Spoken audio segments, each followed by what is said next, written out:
Hi, இந்த வீடியோவில் வந்து 12th ஹிஸ்ட்ரி லெசன் 1 பார்க்கலாம்.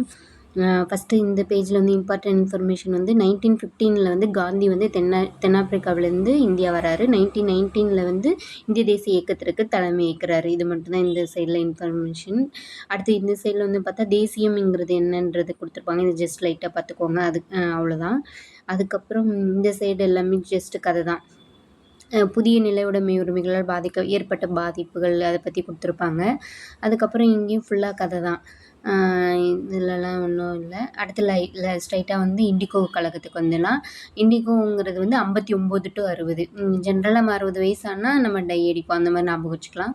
இண்டிகோ கழகம் வந்து 59லேருந்து 60. இது 10th புக்கில் வந்து பிளேஸ் இதெல்லாம் கொடுத்துருப்பாங்க. நம்ம இங்கே ஜஸ்ட் இது மட்டும் கொடுத்துருக்காங்க, அதனால் அதை மட்டும் ஞாபகம் வச்சுக்கலாம். அந்த சைடில் அவ்வளோதான். அடுத்து பஞ்சம் வந்து பார்த்தோம்னா 3 இது இருக்கும். 2 பஞ்சம், ஒரு வந்து போர். 1770லேருந்து 1900 வரைக்கும் இடைப்பட்ட காலத்தில் வந்து 25 மில்லியன் வந்து உயிரிழந்திருப்பாங்க. அடுத்து 1793லேருந்து 1900 வரைக்கும் பார்த்தா 5 மில்லியன் பேர் தான் போரில் உயிரிழந்திருப்பாங்க. 1891லேருந்து 1900 10 ஆண்டுகளில் திரும்ப பஞ்சத்தாலே 19 மில்லியன் வந்து உயிரிழந்திருக்கிறதாக யார் சொல்லியிருக்காங்கன்னா, மெட்ராஸ் டைம்ஸில் வந்து வில்லியம் டிக்பை அவங்க வந்து சொல்லியிருப்பாங்க. அடுத்து வந்து பார்த்தா அடுத்து பஞ்சம் 66ல் ஒரிசா பஞ்சத்தில் வந்து 1.5 மில்லியன் பட்டினியால் இறந்து போனாங்க. அப்போ வந்து 200 மில்லியன் பவுண்ட் அரிசியை வந்து இங்கிலாந்துக்கு இவங்க ஏற்றுமதி செஞ்சாங்க. அதை குறித்து தாதாபாய் நவ்ரோஜி நம்ம இந்தியாவினுடைய முதுபெரும் மனிதர் அவங்க வந்து இந்தியாவின் வறுமை குறித்து தன்னை வாழ்நாள் முழுதும் ஆய்வை தொடங்கினார். அடுத்தது வந்து 76 அப்படியே 10 வருஷம் கழிச்சு 76 to 78 2 வருஷங்கிறதுனால இதில் வந்து 3.5 மில்லியன் வந்து பஞ்சத்தால் இறந்துருப்பாங்க. அவ்வளோதான். அடுத்தது வந்து ஒப்பந்த கூலி தொழிலாளர்கள்.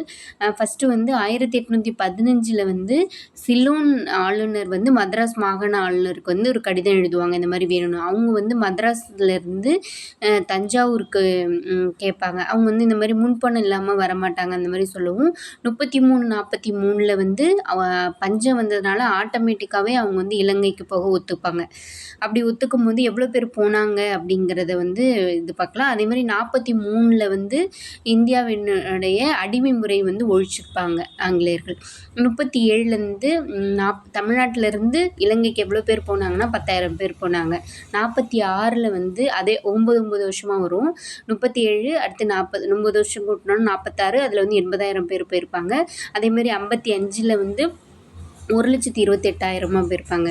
55 அதே மாதிரி அப்படியே டபுள் ஆகணும். 77ல் வந்து 3,80,000 பேர் போயிருப்பாங்க. இதை வந்து இந்த மாதிரி முகவர்களை கடத்தி கொண்டு வர பேர் வந்து கங்காணிகள், அதை ஞாபகம் வச்சுக்கணும். அதேமாதிரி 56 to 57ல் வந்து டிரினிடாட்டுங்கிற ஒரு ஊருக்கு வந்து போன கப்பலில் வந்து போயிட்டுருக்கும்போது கப்பல் மூழ்கி இறந்துருவாங்க. அதில் வந்து ஆண்களில் வந்து 12% பெண்களில் வந்து 18% 28% சிறுவர்களும் 36% சிறுமிகளும் 55% வந்து குழந்தைகள் தான் அதிகம். ஏன்னா அவங்களுக்கு நீச்சல் தெரியாதுல, அந்த மாதிரி ஞாபகம் வச்சுக்கணும். அந்த மாதிரி இறந்து போனாங்க. அதே மாதிரி மொரிஷியஸ்க்கும் வந்து 5,000, இலங்கைக்கு ஒரு முன்னாடி போனது பார்த்தோம். இப்போ இது வந்து மொரிஷியஸ்க்கு வந்து லாஸ்ட்டாக வந்து ஒரு 5 லட்சம் தொழிலாளர்கள் சென்றாங்க. 2 இடத்துக்கு போயிருக்காங்க தமிழ்நாட்டிலேருந்து.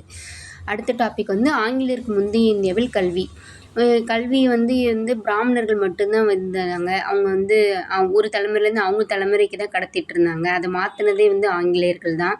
அவங்க படித்ததை வந்து வித்யாலயங்கள் சதுஷ்பிகள் என்று அழைக்கப்பட்ட உயர்தர கல்விகள் ஆணுச்சு. அதுக்கப்புறம் மெக்காலே தான் வந்து 1835 இந்திய கவுன்சில் ஆங்கில சட்டத்தை கொண்டு வந்துச்சு. அதில் டிபி மெக்காலே வந்து 34லேருந்து 38 வரைக்கும் கவர்னர் ஜெனரலாக ஆலோசனை குழுவில் முதல் சட்ட உறுப்பினராக வகிச்சவர்.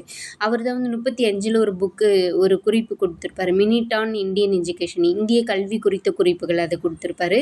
அவரோட இது என்னென்னா, ரத்தத்திலும் நிறத்திலும் இந்தியராகவும் விருப்பத்தில் கருத்தில் ஒழுக்க நெறிகளில் அறிவில் ஆங்கிலேயராக இருக்கும் மக்கள் பிரிவினை இந்தியாவுக்குள்ளே உறுப்பது தான் அவருடைய இதுவாக இருந்துச்சு. 57ல் வந்து பம்பாய், சென்னை, கல்கத்தா 3 இடத்துலையும் பல்கலைக்கழகம் வந்துச்சு. அதே மாதிரி ஆங்கிலேயர்கள் வந்து அவங்களுடைய நலனுக்காக இந்திய மத்தியதர வர்க்கத்தை உருவாக்கி அதை பாபு வர்க்கம்னு ஏளனப்படுத்தினாங்க. தேங்க்யூ.